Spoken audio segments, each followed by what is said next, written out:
Bonjour à tous, c'est Roland pour une nouvelle vidéo d'analyse. Ce soir, on va regarder la paire NZD-USD, donc le dollar néo-zélandais contre le dollar américain. Alors, la dernière analyse qu'on avait fait remonte au 26 octobre.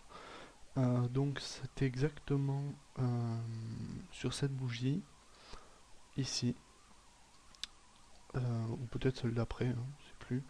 Peut-être celle-là, mais en tout cas avant la grande verte là. Et je vous avais donné un avis très clairement baissier.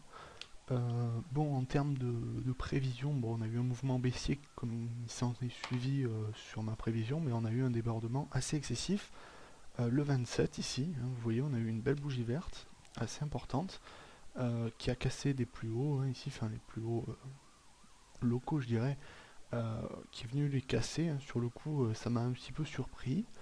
Bon, c'était encore, comme je dis dans les vidéos actuellement, là on est c'est un petit peu cette phase. C'est un peu la période G20 sommet européen, même si bon, ça n'a pas forcément un effet, le sommet européen n'a pas forcément un effet incroyable sur la période des DVC, ça a tout de même un impact répercuté, mais c'était surtout voilà, un petit moment de volatilité excessive. Euh, J'aurais peut-être dû se préparer et citer ça dans la vidéo, mais bon, je pensais pas que ça allait toucher vraiment cette paire. Bon, je sais pas, hein, il y a eu peut-être autre chose, je me suis pas intéressé vraiment à la news fondamentale sur le NZD. Bon, force est de constater quand même qu'on a un scénario plutôt baissier qui s'est dévoilé.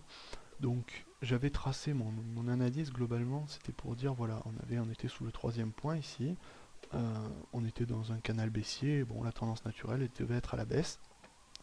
On a eu un débordement, hein, je suis désolé, je pouvais pas aisément anticiper cela, ça me paraissait assez évident la baisse, mais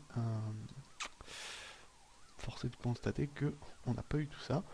Donc, si on revient sur ce qu'on avait dit rapidement, hein, brièvement, on avait cassé donc des plus bas, ici, voilà, on était passé dessous, on faisait le pullback, on n'arrivait pas à passer le dernier plus haut situé ici, et logiquement on arrivait sous la résistance oblique, donc on devait avoir un mouvement baissier, sachant qu'on avait eu déjà deux vagues d'impulsion d'Elliott, ici vous voyez, donc une ici, une là, et la prochaine qui s'attendait ici, et bon pour l'instant elle a lieu mais un petit peu à la bourre. Mais maintenant la vraie question c'est de savoir si le mouvement va perdurer. Pourquoi est-ce que maintenant on se pose la question, et pourquoi je fais cette analyse aujourd'hui? Bien c'est parce qu'on arrive sur le niveau de plus bas ici. Enfin on y est déjà, hein. Voilà, autour des 0,74,6, donc des 0,460, qui potentiellement est un support important dans la mesure où on a une zone assez peu pourvue en support. On en avait quelques-uns ici hein, qui étaient possibles. Attention, j'ai dit support, je dirais plutôt au niveau de plus bas, puisqu'ils n'ont pas tous forcément joué raison de support, mais on avait des niveaux par ici, mais on n'en a pas beaucoup, ce qui fait que le moindre support qu'il y a peut, à mon avis, avoir un rôle déterminant dans la mesure où il n'y a que lui. Donc ce niveau, il va falloir s'y faire attention. Il faut savoir ici qu'on a quand même eu une baisse très forte sur les dernières semaines, hein. On a eu une accélération baissière assez importante, pas brutale, hein. On n'a pas eu un mouvement comme celui qu'on a eu ici. On a eu un mouvement un peu plus contrôlé, mais quand même très majoritairement constitué de bougies rouges, ce qui donne une zone assez, une bonne pente plutôt, je dirais. Alors, donc on va revenir un petit peu sur plus long terme, histoire de resituer, hein, essayer de trouver d'autres éléments que ce qu'on a sous les yeux. Bon, je vais faire un petit tour en weekly quand même, histoire de voir. Voilà, on passe en hebdomadaire. Euh, donc, alors voilà, on avait ce niveau. Donc on avait ici, on va essayer de tracer ça à peu près correctement. Bon, on avait un canal, on peut le tracer par plusieurs niveaux. Enfin bon, voilà. On avait un canal haussier et on l'a cassé par le bas actuellement. Donc c'est assez clair. Hein. Bon, faut dire aussi que c'est la semaine, c'est la semaine courante. Hein. Donc la cassure ne serait pas forcément avérée dans la mesure où la fin de semaine serait haussière. Mais si on reste dans cette configuration, et à mon sens ça paraît assez logique, dans la mesure où on a un mouvement baissier, où ça devrait continuer un petit peu encore sur la lancée. Euh, donc en admettant donc que ce support oblique est cassé, logiquement on devrait rentrer dans un cycle baissier plus long, au moins si on prend la théorie de la balançoire, voilà, on prend ce dernier point de plus haut relié, au moins, enfin au moins, c'est vite dit au moins, mais disons qu'en termes d'objectifs théoriques, on pourrait espérer 0,679. C'est pas inenvisageable hein, au vu des zones qui y sont trouvées. Ici, on a une zone de support potentiel, ici, dans cette zone-là, qui peut arriver, qui peut être confondue avec les objectifs théoriques. Après, c'est pas certain, puisque là, on a quand même une figure euh, assez pas encore terminée, je dirais. On n'a pas une cassure avérée, comme je disais précédemment, du support. On a peut-être une cassure partielle au pire. Bon, si la fin de semaine continue à être baissière, hein, si on passe en dessous de ce niveau de plus bas que j'avais évoqué au 0,640, 0,746, excusez-moi, j'ai du mal avec les chiffres des fois. Si on passe en dessous de ce niveau ici, là bien sûr je pense que euh, on pourra partir sur une hypothèse baissière pour les prochains mois, prochaines semaines.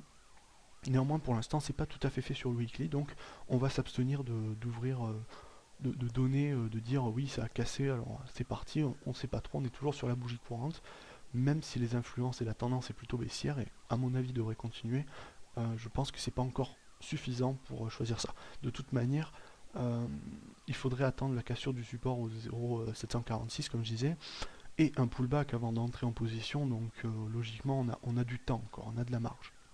On va revenir sur les daily très rapidement. Voilà. Donc comme je disais, on a encore un peu de marge à mon avis. Euh, de plus, eh bien, le support ici que j'avais évoqué au 0,746, bon, on l'a pas cassé, on reste à son niveau. Donc tout ce qui va être déterminant, ben, ça va être la fin de semaine. Est-ce qu'on va rebondir dessus ou est-ce qu'on va casser ce support? Alors si on le casse, bien sûr, ça validera totalement, je vais pas dire ça va valider mon scénario parce qu'il faudra attendre que ça se réalise encore, mais ça entraînerait le scénario que j'ai évoqué, c'est-à-dire baissier sur moyen terme. Par contre, en cas de hausse, donc de rebond aussi, hein, j'entends, euh, un retour de hausse comme ça, euh, là il faudrait faire attention dans la mesure où on n'aurait pas cassé le dernier plus bas, et donc on pourrait avoir apparition soit d'une zone de range, soit d'un rebond, d'un retournement, et auquel cas il faudrait faire attention et envisager de nouveaux scénarios.